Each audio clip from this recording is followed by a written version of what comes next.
Akhirnya selesai, bubar, masuk lagi penjara lagi. Malam-malam datang 2 orang berdebat lagi dengan Imam Ahmad, diteror terus. Lalu Imam Ahmad tanya, bagaimana dengan ilmu Allah? Lalu orang itu mengatakan, ilmu Allah makhluk. Kafarta billah, engkau kafir kepada Allah. Lalu orang mengatakan, ini utusan khalifah, engkau kafirkan dia? Iya, dia kafir, karena dia mengatakan ilmu Allah makhluk. Keberanian yang luar biasa seorang diri. Maka pada hari ketiga dikeluarkan lagi, berdebat lagi seperti tadi. Kata Khalifah Ahmad, jawab. Gua katakan Quran itu makhluk. Enggak, Al-Quran kalamullah, bukan makhluk. Kalau engkau jawab, saya sendiri yang akan melepaskan rantai itu dengan tangan saya. Enggak, dia diam saja. Diam. Kau sudah diam sampai khalifah bingung. Orang di majelis itu bingung ngadepinnya. Jawablah, al-kalamullah itu diam saja dia, diam. Sampai khalifah katakan, jawab, diam. Jawab, baru dia katakan, ya Amirul Mu'minin, wahai Amirul Mu'minin, berikan kepada saya kitabullah dan sunnah Rasulullah SAW sehingga saya dapat berbicara. Jangan dari ra'yu maksudnya. Akhirnya para ahli bidah mengatakan, ya Amirul Mu'minin, hadza dhalun mudillun mubtadi'. Wahai Amirul Mu'minin, orang ini sesat, menyesatkan, mubtadi'. Yang satu lagi mengatakan, dia suruh tobat dianya karena dia kafir. Wah, itu suara-suara. Siapkan 2 kayu ini. Tancapkan 2 kayu. Dari Muhammad pegangan seperti ini. Ini buka, siap untuk dicambuk. Cambuk. Itu kejadian di bulan Ramadan tanggal 20, kata Imam Ahmad, dia mencatat, dia mengingat tanggal 25 Ramadan tahun 221 Hijriah. Cambuk. Pukul dengan pukulan yang keras sekali. Ya, terus pukul sampai berdarah. Lalu hilang ingatannya, pingsan. Sadar lagi, pukul lagi. Luar biasa.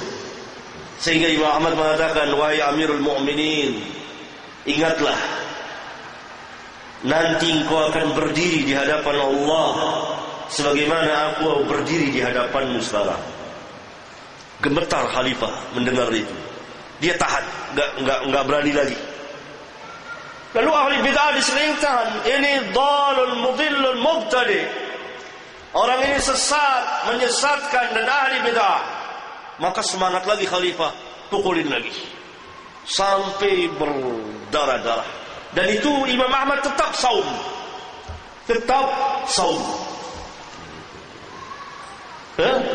Sampai pingsan, tidak sadarkan diri. Lalu dibawa ke kamar, dan situlah dia siuman. Nah, masyarakat, karena Imam Ahmad imam besar yang dikenal oleh masyarakat, dan umumnya kepercayaan akidah masyarakat dari zaman ke zaman, akidah sahihah ketika itu, Al-Quran kalamullah, Allah dapat dilihat pada hari kiamat. Orang-orang mukmin akan melihat Allah pada hari kiamat di surga nanti. Dan seterusnya dari akidah al-sunnah. Sehingga sulit bagi khalifah untuk memaksa. Sehingga kejadian Imam Ahmad di istana ditunggu oleh rakyat di luar. Banyak orang pegang pena dan kertas. Kalau Imam Ahmad mengatakan Quran makhluk, maka mereka akan tulis Quran makhluk. Karena itu Imam Ahmad berkorban. Sampai seorang sahabat yang mengatakan, "Saudara, ucapin saja karena melihatnya berdarah-darah, tidak tega." Sampai Imam mengatakan, "Saya tidak sanggup berjalan karena beratnya rantai yang saya bawa, sehingga saya pakai tangan saya begini. Dan jalan saya sudah sempoyongan dari sel menuju ke istana itu, sudah sempoyongan, dan saya kuat-kuatkan untuk berjalan itu." Dan di situ dibuka, diikat seperti ini, suruh pegangan, lalu dikasih kursi, dia naik di atas kursi, lalu dipukul. Satu orang pukul 2 kali pukulan, satu lagi pukul terus. Tapi pukulan yang sangat menyakitkan, sehingga selalu membekas ada di badan dia. Dan dia tetap mempertahankan akidah as-sahihah. Ini yang dikatakan ulama, perjuangan antara sunnah dengan bid'ah. Kalau Imam Ahmad ketika itu menyerah taqiyah, maka manusia akan mengatakan Quran makhluk, dan ini merupakan kekufuran yang sangat besar. Tapi Imam Ahmad rela mempertahankan walaupun dirinya berdarah-darah. Nah, manusia menunggu banyak di kota Baghdad itu, menunggu. Khalifah gentar, karena kalau sampai imam mati, maka istana akan diserang oleh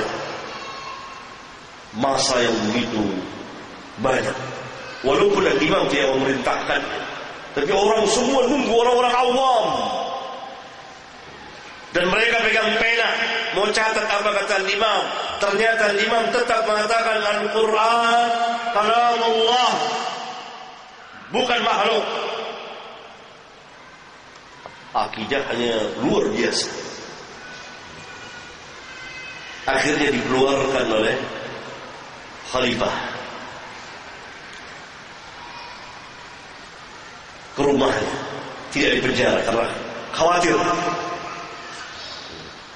Dan sebelum dikeluarkan di istana, diperbaiki dulu, dipermak dulu mukanya imam, supaya kelihatan tidak ada apa-apa. Kesabaran luar biasa. Dikasih pakaian, dikasih pici, kasih apa, lalu dihadapkan kemana? Lihat ini Ahmad. Kamu kenal ini siapa? Ahmad. Nggak apa-apa dia kan? Iya, nggak apa-apa. Lihat sehat badannya kan? Iya. Padahal di belakangnya ini. Maka ketika orang pegang sini, dia berteriak, Imam Ahmad sakit.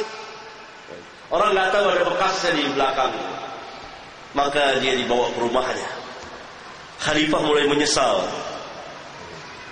Padahal ketika dipukulin itu, dan masih itu belum disuruh buka. Enggak, saya dia mau buka. Sampai datang waktu berbuka. Sampai dia buka. Itu kata Imam Syafi'i az-Zahid. Orang zahid sekali, luar biasa. Dan dia tidak mau makan itu. Teguh, orang istiqomah, luar biasa. Alim. Oleh karena itu ilmu tinggi ketika itu pada zamannya. Dan dia mempertahankan ilmu dalam Islam, sehingga ahli bid'ah itu rendah. Bagaimana tokoh ahli bid'ah dikatakan, saya tidak kenal dia sebagai ahli ilmu, dia bukan ahli ilmu, saya tidak mau ngomong sama dia. Itu tokoh ahli bid'ah dikatakan seperti itu. Jadi mempertahankan akidah as-sahihah, dan dia bermanhaj dengan manhaj salaf. Maka Imam Ahmad pun pulang ke rumahnya dan kembali seperti biasa, mengajar, meriwayatkan hadis, berfatwa. Begitulah sampai datang Khalifah Al-Wathiq, orang yang paling keras mengatakan bahwa Quran itu makhluk, melanjutkan bapaknya Al-Muqtasim. Maka pada zaman pada zaman Al-Wathiq ini, Al-Imam Ahmad diusir. Al-Wathiq tidak mau dengan Imam Ahmad, mau memenjarakan, memukulnya, takut.